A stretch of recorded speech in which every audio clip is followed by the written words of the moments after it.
Selamat siang kepada Ibu dosen dan teman-teman semua. Terima kasih atas waktu dan kesempatan yang diberikan kepada saya. Perkenalkan, nama saya Arnon Anggrini SKU, NIM 200115020, kelas A. Dalam video kali ini saya akan menjelaskan tentang klasifikasi kawasan psikomotorik. Klasifikasi kawasan psikomotorik. Kata kawasan adalah terjemahan dari kata domain yang diartikan sebagai bagian atau unsur yang penting dalam tubuh setiap manusia. Kawasan psikomotorik sendiri dikemukakan oleh Harron pada tahun 1972. Dia membedakan gerak tubuh menjadi 6 klasifikasi. Yang pertama, gerak refleks. Gerak refleks adalah respon gerak atau aksi yang terjadi tanpa disadari yang timbul dari suatu stimulasi. Gerakan yang dimiliki oleh setiap orang. Gerak refleks ini bersifat bawaan atau tidak perlu dipelajari.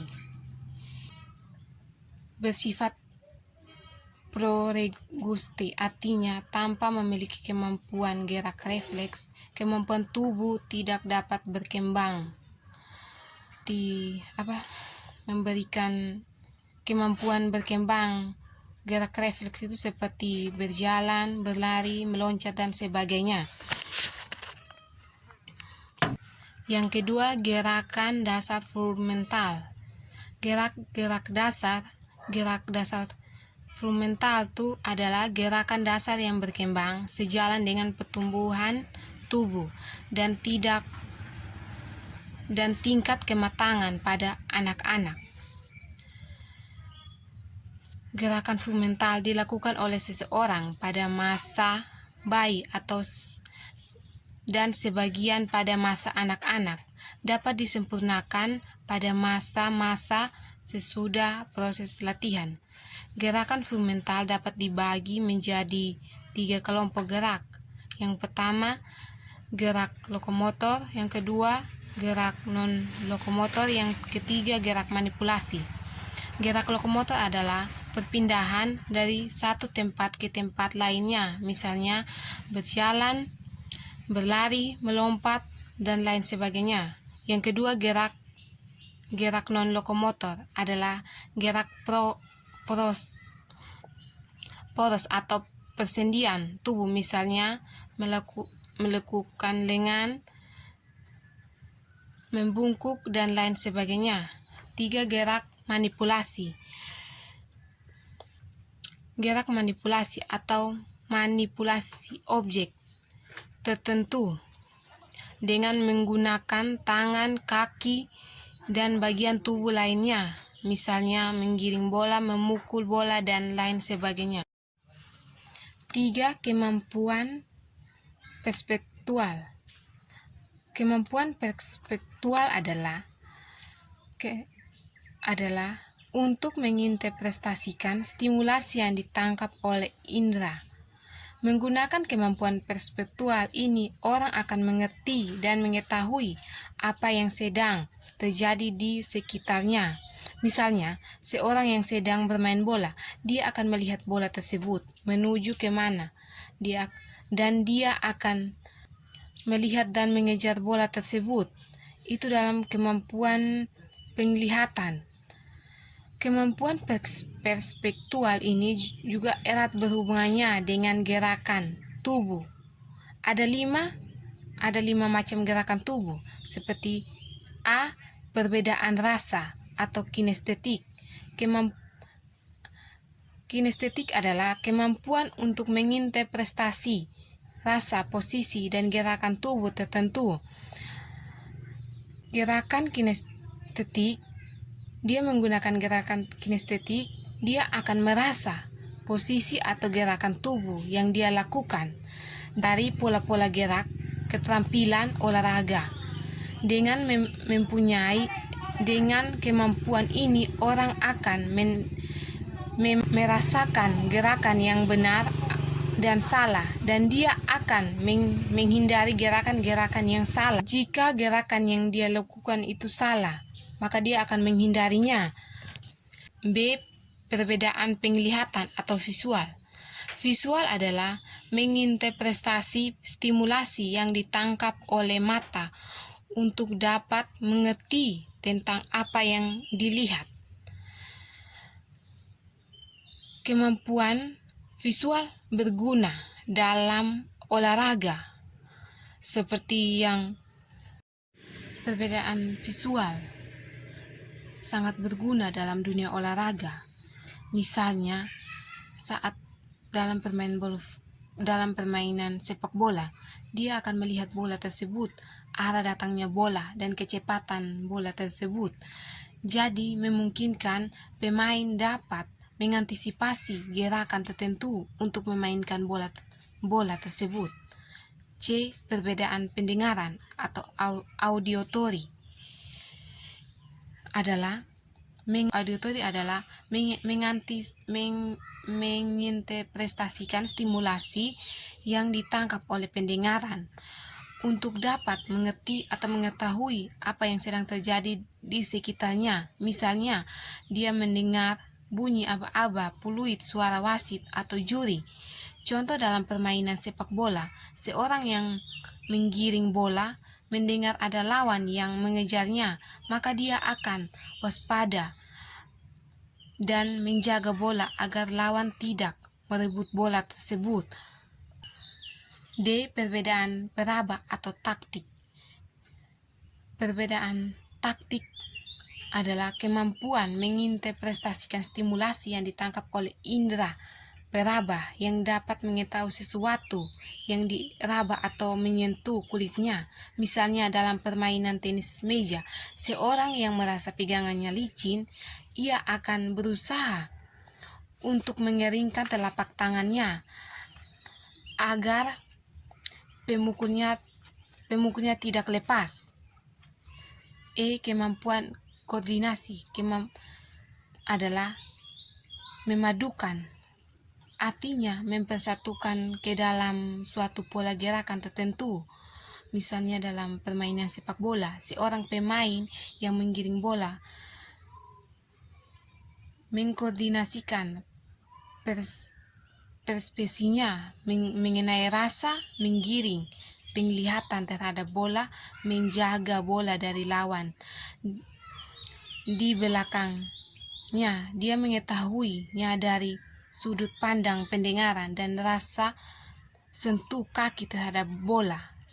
Semua persepsi tersebut dipadukan dalam menggiring bola. 4. Kemampuan fisik. Kemampuan fisik adalah memfungsikan setiap organ-organ tubuh dalam melakukan aktivitas gerak tubuh. Diperlukan untuk melakukan aktivitas gerak tubuh. Secara garis besar, kemampuan fisik dapat dibedakan menjadi 4. Yang pertama atau A, ketahanan atau endurance adalah kemampuan untuk melakukan aktivitas fisik dalam jangka waktu lama. Dapat melakukan aktivitas secara terus-menerus tanpa istirahat. Ketahanan dibedakan menjadi 2, yaitu ketahanan muskuler adalah ketahanan otot berkontraksi atau bekerja berulang-ulang dalam waktu lama, misalnya squat jump. Yang kedua, ketahanan kardiovaskuler adalah kapasitas melibatkan fungsi peredaran darah, jantung, paru-paru secara intensitas dalam waktu lama. Contoh itu dalam melakukan lari jarak jauh. B. Kekuatan fisik, kemampuan menggunakan tenaga otot untuk menahan atau melawan beberapa. Artinya, setiap aktivitas yang dilakukan seperti olahraga angkat beban, setiap atlet harus menggunakan kekuatan dan tenaga dalam mengangkat barbel. Kelenturan gerak persendian adalah keluasan gerak persendian dipengaruhi oleh bentuk tulang yang membentuk persendian dan elastisitas otot yang menghubungkan. Kelenturan melibatkan kelenturan sprint, senam, gulat, Menurut Corbin dan Nubel pada 1980 mendefinisikan kelenturan sebagai rentan gerakan persendian pada satu kelompok persendian. Kontribusi keahlian tersebut ketampilan dalam cabang olahraga terletak cedera, D. Kelincahan, kemampuan bergerak cepat ke segala arah. Misalnya dalam bermain bola, dia harus berlari dengan cepat untuk mengejar bola tersebut. 5. Gerak terampil. Gerak terampil adalah gerak yang mengikuti pola atau bentuk tertentu yang memerlukan koordinasi dan kontrol sebagai bagian atau seluruh bagian atau seluruh tubuh yang dapat melalui proses belajar. Gerak kontrol yang jika seseorang yang melakukan gerakan terampil, dia dikatakan sebagai gerakan dia mampu melakukan gerakan terampil, maka dikatakan terampil, dan dia mampu melakukan gerakan-gerakan tersebut dengan efisien dan efektif.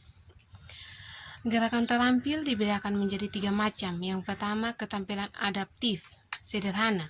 Yang kedua, ketampilan terpadu. Yang ketiga, ketampilan adaptif kompleks. Ketampilan adaptif sederhana dihasilkan melalui penyesuaian gerak dasar fundamental, stimulasi atau kondisi pada saat melakukan gerakan, misalnya berlari dengan melewati berbagai macam rintasan. Ketampilan adaptif terpadu. Ketampilan dihasilkan melalui perpaduan antara gerak fundamental dengan menggunakan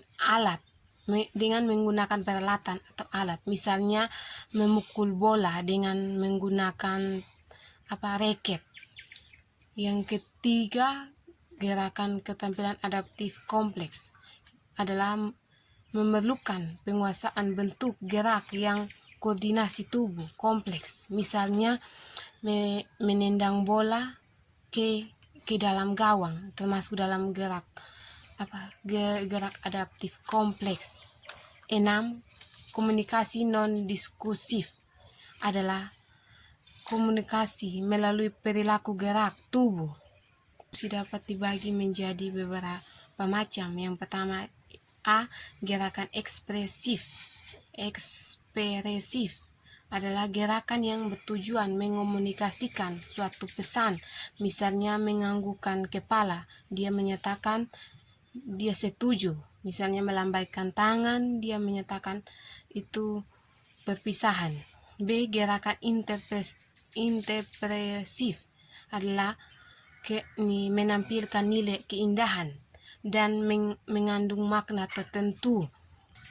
Gerakan estetis, gerakan yang menampilkan keindahan interpretif.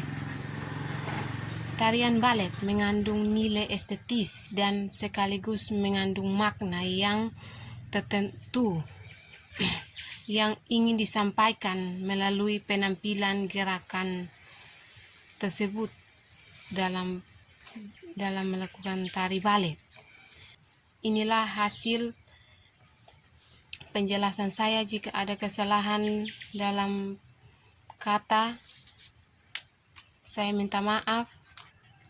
Sekian dan terima kasih.